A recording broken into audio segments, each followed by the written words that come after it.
Welcome to episode 10 of Jetlagged with Justin. I know we're all itching to travel somewhere and hop on a plane. At least I am. Usually I'll speak to a guest and they'll tell us a story about their favorite country. This week I want to switch it up.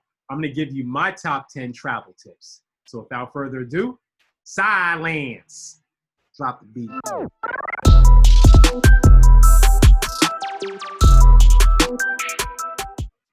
Numero uno, travel by yourself at least once. It can be stateside, it can be domestic. You really will learn a lot about yourself. I've done it a few times in Shanghai as well as Bangkok. I learned how to make new friends, obviously being a foreigner and not being able to speak their language. Being in isolation can be empowering. You really will learn how to operate and be a decision maker and just stepping outside your comfort zone. We do it in so many other facets of life, so try to be comfortable being uncomfortable while traveling. It truly is a great experience, and I think everyone should try it at least once. Speaking of Thailand, number 2, if you ain't haggling, you ain't trying. When I travel, everything is negotiable, especially when I'm looking for souvenirs. If something is 100 baht and they tell you and they seem stern on that, walk away. Then come back and tell them 75 baht. And then if he still wants to act like that, then you try to go lower. Everything is negotiable. Now, should I feel bad as a tourist that I'm not paying full price? Absolutely not, because another tourist will pay that price. Number 3, get global entry. It's only $100. I know for some people that may seem like a lot for the last 5 years, and TSA pre-check also comes with it. My friends will tell you, I ain't traveling with you and coming back into the States if you don't got global entry. I will leave you. My grandma, my mama, my lady, my dad, my sister, grandma, I'd come back to you. We could walk through the pedestrian line with the peasants. But nah, all jokes aside, please do get global entry. It is a strong investment and it will help you out and save you so much more time when you want to come back home. Number 4 is debatable, but I think everyone when traveling needs to get a general lay of the land and do their research. You don't have to go all crazy and get a Google Doc, but I think it's important to know if it's an on or off season, what the currency exchange is, and maybe a couple of greetings so you can flex on people. I like to know as much as information as possible when traveling, just because I like to plot out a couple of details and not have too strict of a schedule. When I was traveling to Iceland, it helped me out a ton. I found out in advance that there was going to be 4 to 6 hours of daylight. So all my activities, of course, were planned earlier in the day. How do I explain number 5? Know thy friends.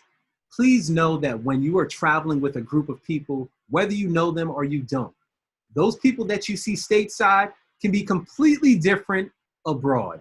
Trust me, I've seen it firsthand and it is funny. A lot of people adopt different type of tendencies, some that will probably get on your nerves. You should know if someone is a culture seeker, a foodie, or a history buff in advance. Some of these groups will be split up.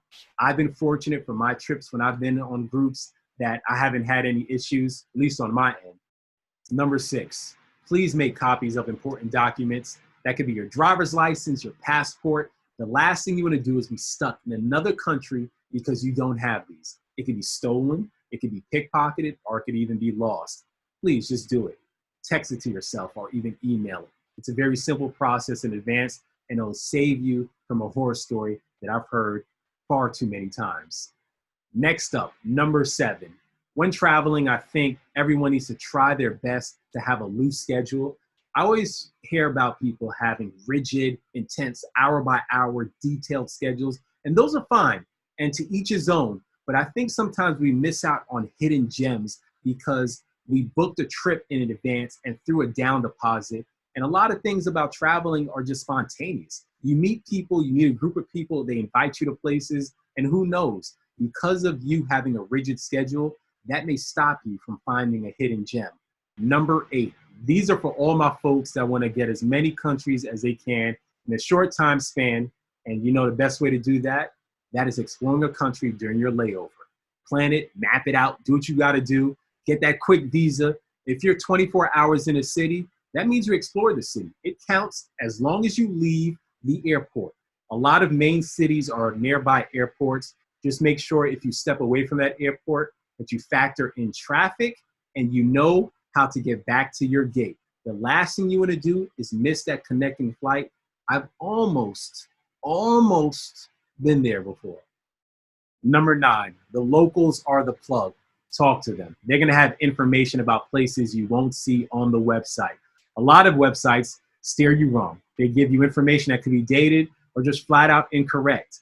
Locals know where the best coffee's at or even where the best club is at. And trust me, sometimes it'll just turn into a long-lasting friendship. That's the beauty of traveling, is meeting new people and the connections that you develop with them. You may have nothing in common, but you may stir up a great conversation and friendship from it. Talk to the locals. They are the plug. My last piece of advice to people traveling is to explore a new location every year. I personally have a goal of hitting 2 new countries a year. I don't know if that's going to happen. COVID is out here and the year is winding down. I was fortunate, however, to explore a new city stateside, that being Lake Tahoe with my lady. We had a great and amazing time. I'm still holding out hope that I can hit 2 new countries this year, maybe one on New Year's. We'll see. But overall, I think everyone needs to stop heading to the same locations, visit as many continents as you can, stop going just to Europe and being safe, hit somewhere a little bit further. Go to Australia, go to Antarctica if you can. That does it for my top 10 tips. Thank you to everyone that has helped and supported me along this new journey and project. 10 episodes in the books for Jetlagged with Justin. Please comment, let me know your thoughts, what you're interested in learning about, what new countries you want to explore. Tag some people. Let me know who you want to be interviewed. We'll be back here next Wednesday. That was corny.